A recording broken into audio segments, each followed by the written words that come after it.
This is the Aftermarket Radio Network.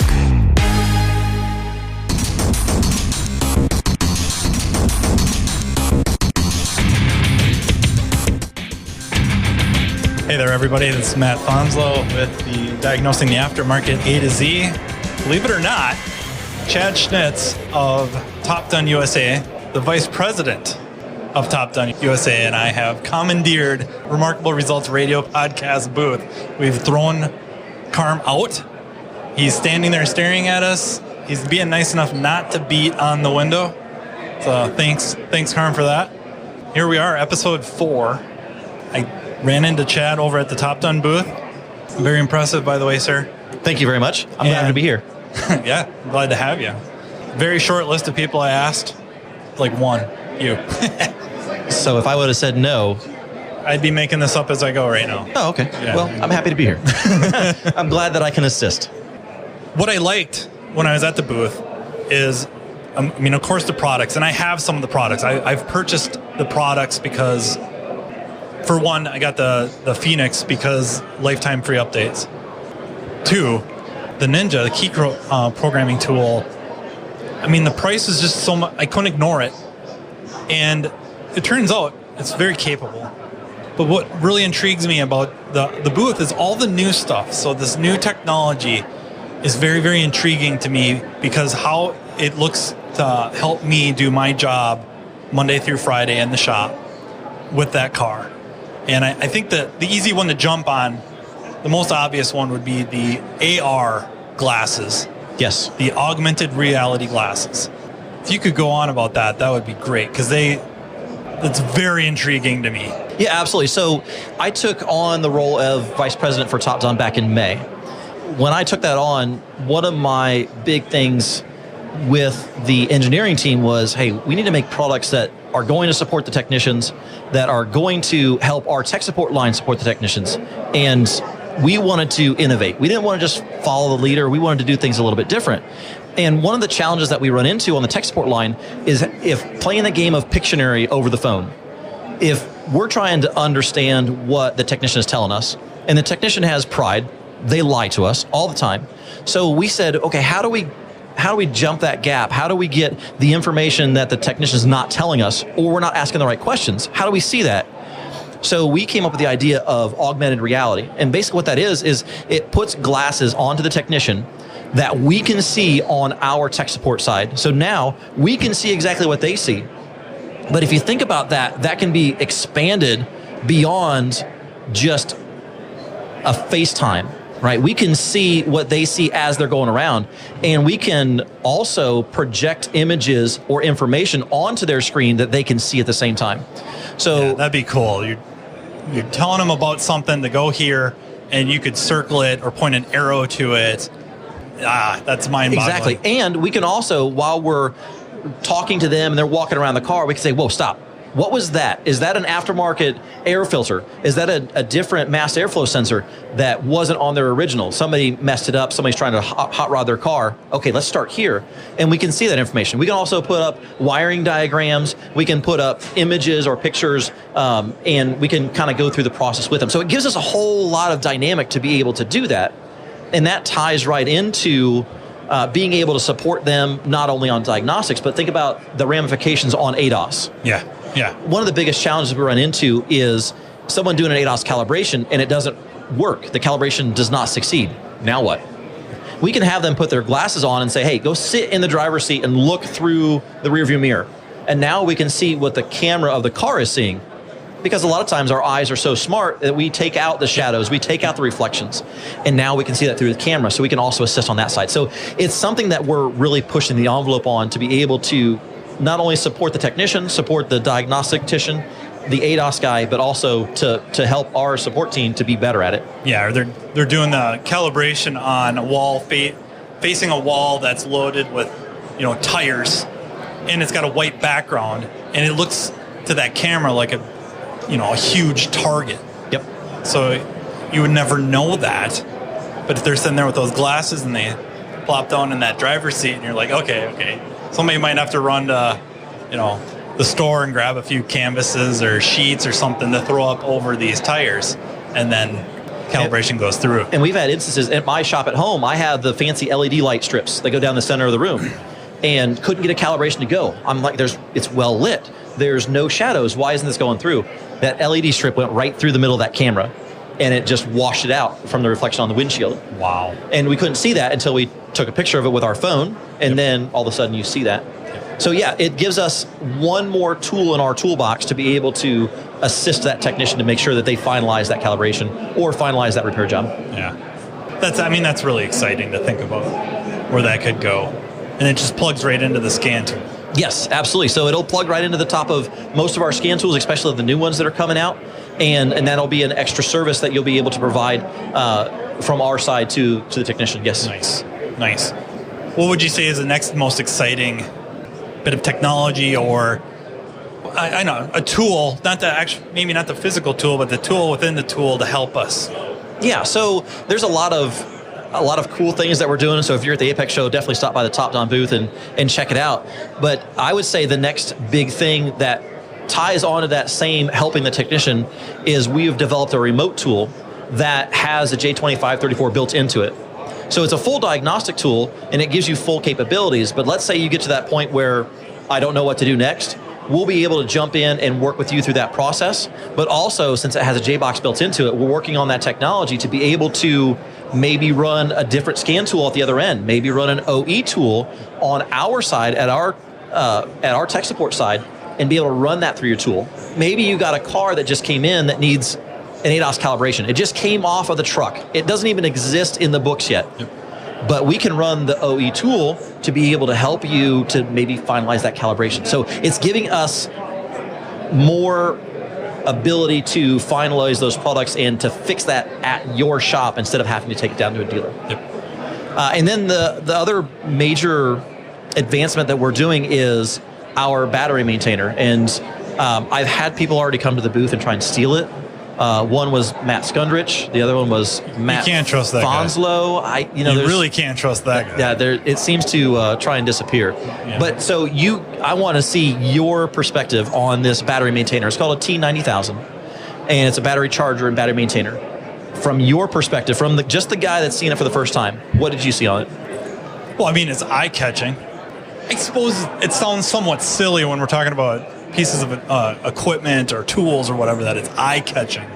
But there is something to that, right? Because if something's eye-catching, it's either eye-catching because it's silly and you roll your eyes, or it's eye-catching because I could see where that would fit in my arsenal. Like, the way the battery charger that I saw it is, it would set in the corner or set on my shelf, easy to grab. Now, I have other maintainers. I like them. They're not so easy to go just grab, right? They better be on a cart. Right. Or I have to build some sort of a system or a handle to carry them. It's not something I'm going to go grab, walk outside, hook up the maintainer, hook up the charger, and walk away. Or walk across the shop. I'm going to have my cart. I better have a dedicated cart for this. Where the first thing I saw with the TopDon was I could walk over, probably grab the top. Yep. And I'm walking over where I need to go, and I can set it on the floor. I can set it under the hood. I plug it in. I don't have anything to mess around with the plug-in. And then cable quality really matters. There's a lot of maintainers out there that the maintainer itself is probably just fine. The cables are terrible. Like, you're better off buying the maintainer and then either ordering something online or going down to even the parts store, buying yourself a really nice pair of jumper cables and cutting the ends off. You'd be far better off doing that than using theirs.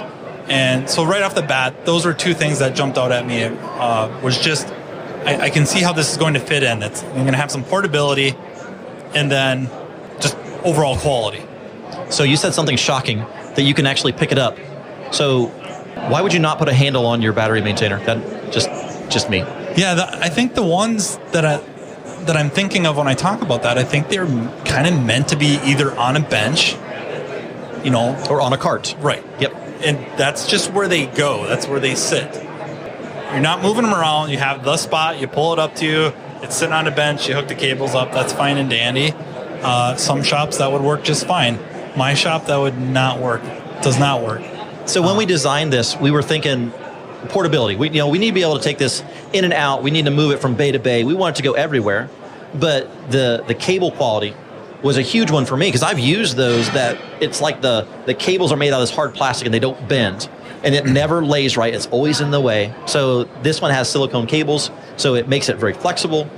Did you notice the temperature sensor that's built into it? Again, built into the cables so you can monitor the battery temperature. Yeah, so if you're doing a long programming session, let's say you're doing a BMW, and it's going to be 10 hours, we can put that temperature sensor on that battery and monitor the battery temperature so we don't boil it. So we can constantly maintain that voltage and the amperage. So it's pretty trick. It does 12 and 24 volts. It can do up to plus 15 volts, constant power at 90 amps. Sorry, I don't want to make it a sales pitch, but it's a cool product that fits into the shop. It makes a lot of sense. Yeah, I see how it, you'd be sitting at home listening to this going, oh boy, here's the commercial. And I sympathize greatly. I kind of hate when that happens. This isn't so much about the product specifically, but it's the thought process going into the design, because that's kind of the big thing with an up-and-coming company like TopDon, to feel like you can jump on board with. And, you're not alone by any means, but there's to be in on that ground floor, and they take what you say seriously. Like so many companies that have been there for us for decades, I don't know that they listen to us anymore. Right. I don't know if they're interested in what I have to say, or you have to say, or whoever owns Joe's Garage over here. We're a smaller company, and I don't have a board of directors that I have to answer to. I don't have a bunch of investors that I have to answer to. So they're coming to me and saying, Chad, what do we need? Yep. And they're saying, hey, Chad, I got an idea. And I say, okay, change this, fix this, touch this. And I'll send one to some influencers that say, you know what, if you change these things around. And so we can start executing some great products and on a fast timeline. To be able to get the technicians the products they need. Well, and you're accessible, like social media. I think you have TopDon USA Facebook page. Yep, on Facebook, correct. That you personally are active on. You personally are approachable. So somebody has an idea, somebody has a comment, constructive criticism is always welcomed. And then it seems like something happens because of it, something positive. If that's a sales pitch, it's an unfortunate sales pitch, because that's what we want from our companies is, hey, I got to use this stuff and I'm paying money to use it. For crying out loud, would you listen to some of my ideas for the next version, the next generation? And I'm on a lot of the Facebook groups where people are, talking about, I wish I saw, or I wish I had. And I monitor those things. I tally those. I keep track of that. And I have a large group of people that will just instant message me and say, hey, have you ever thought about this? I wish I could do this. I thought about this. And we can't do everything. No manufacturer can. But I can take some of those ideas and go, ooh, I can run with that. Yep. I never thought about that. So, yeah, we're always looking to innovate. We're always looking for that feedback. Yep. Sticking with the battery charger stuff, it's those little things like that. It means a lot. And not only influences a purchase, of course, but also seeing you at any company, not just TopDon. There's a lot of companies that they're regularly at trade shows, paying big bucks to have that booth for a few moments of your time. I know I've vented about this before. I think when we're attending these shows, especially when there's training, the reason the training is as affordable as it is because of what you guys shell out to have that booth. It is. It's an investment for us to be at the show, to have the booth, to set it up, to have the manpower. But it's an investment that is, the return is exponential. And we get to talk to the people that are just coming through. We get to pull people out of the aisles and say, what do you think? And we get to learn from the technicians. Now, I haven't been a technician fixing cars every day for the past 7 years. So I'm starting to fade out of that knowledge base. So I want to know, what are you guys looking for? What do you need? And these are the shows that we get to do that. So the investment's well worth it for us to get to see and shake hands with people again and see their smiling face when we take the masks off that we're supposed to be wearing all the time. I say it too, just to keep urging people, whatever that trade show is, be it AAPEX, be it Vision, be it, any number of them, please spend some of your time perusing these booths, interacting with you guys, asking legitimate questions. We kind of owe that little bit to them as a thank you for doing that, because you guys stopped coming. Now the training isn't a couple $100 anymore for the weekend. Right. You know what I mean? And we don't have that ambiance anymore. So if you want a sales pitch out of this, the sales pitch is attend the trade shows, attend your training, and then spend some time in those booths, thanking them for being there, affording them a few moments of your time. I can't stress that enough. Too often, we feel like we pay our money, whatever it is, if it's a weekend thing or a few days, we pay for our training, we go to our training, we feel like we did our part, and I think we missed the big picture. Right. I think that just too often the vendors get forgotten about. I don't know if influence is quite the right word, though. How much effect they have on the show itself, the quality of the show, quality of the trainers, and it's kind of a compound effect. They work together where you get better trainers, better turnout, better vendors, better trainers, better turnout, better vendors, more vendors, bigger booths, quote unquote better booths, if you will. And then that interacting time where you get to sit and talk to somebody like a Chad Schnitz and say, hey, you know what? I have this, I have that, I like them, but or, I've been looking at this, I've heard a lot about this, can you show me more? You have an expert or experts, plural, in the booth. You have a specific question maybe on a vehicle, maybe a function on a vehicle. I brought up the Ninja. You could be in there asking somebody specifically about programming a proxy key, maybe struggling with it, and they've got somebody in there that has done it. Absolutely. Right? And they can go, well, okay, here's a few ideas. Let's jot this down, or I'll take you over to this tool and I'll show you.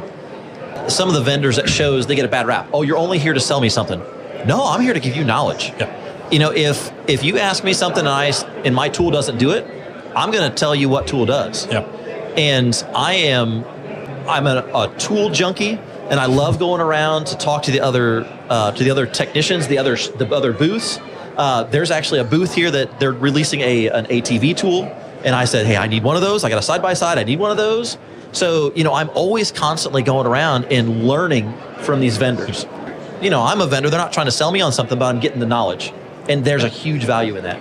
Well, yeah, and if you're here trying to sell your stuff, well, no kidding. But if you already have it or you don't and you're thinking about it, to go in there and learn about it. Because, it's not some slick old used car salesman thing going on over there, right? Right, I'm not selling you snake oil. Yeah, they're not, come with me. Yeah, you need one of these, and would you like to buy a timeshare? Yeah, aren't you sick of coming home just exhausted, long day trying to fix these cars? You need this. Right, it's going to solve all your problems. But you might learn, I can't say how many times, it's often that I already own the piece of equipment and I go into the booth and I'm just shooting the breeze, and the next thing you know, somebody's showing me something it does that I didn't know it did.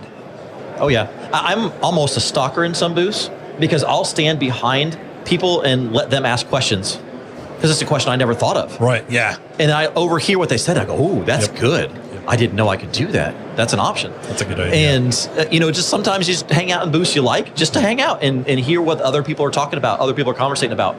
And sometimes we can learn from them. Sometimes we can drop some knowledge on them as well. That's awesome. Well, what do you think? Anything else? Anything cool? You guys got the tool coming out yet that I can plug in and just tells me what's wrong with the car? So the next tool we're going to release has a fix the car button. All right. It also has a trunk monkey. So whenever you push the fix the car button, the monkey comes out and beats the car up with a wrench.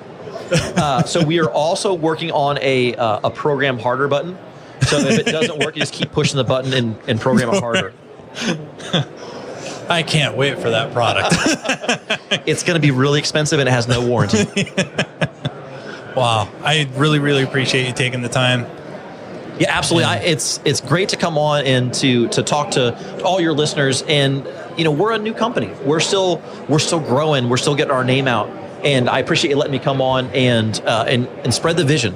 And make sure that you go down to the lower level. And a lot of times that was referred to as Chinatown, and people didn't come down here.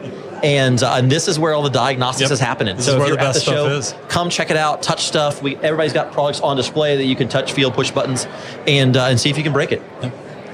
All right. Well, thank you for listening. This is Matt Fanslow, Diagnosing the Aftermarket A to Z with the Aftermarket Radio Network. And you can download and follow me on any of your favorite podcast apps. Again, if you guys think of something you'd like to hear talked about, any ideas, want to come on the show, please don't hesitate to reach out to me. We'll see you next time. You've been listening to Matt Fanslow, Diagnosing the Aftermarket A to Z on the Aftermarket Radio Network. Follow Matt on your favorite listening app. He's very interested in what you have to say. Let him know what you'd like him to cover and come on the show. Matt is all for advancing the aftermarket. Find Matt Fanslow on social media and connect or on aftermarketradionetwork.com.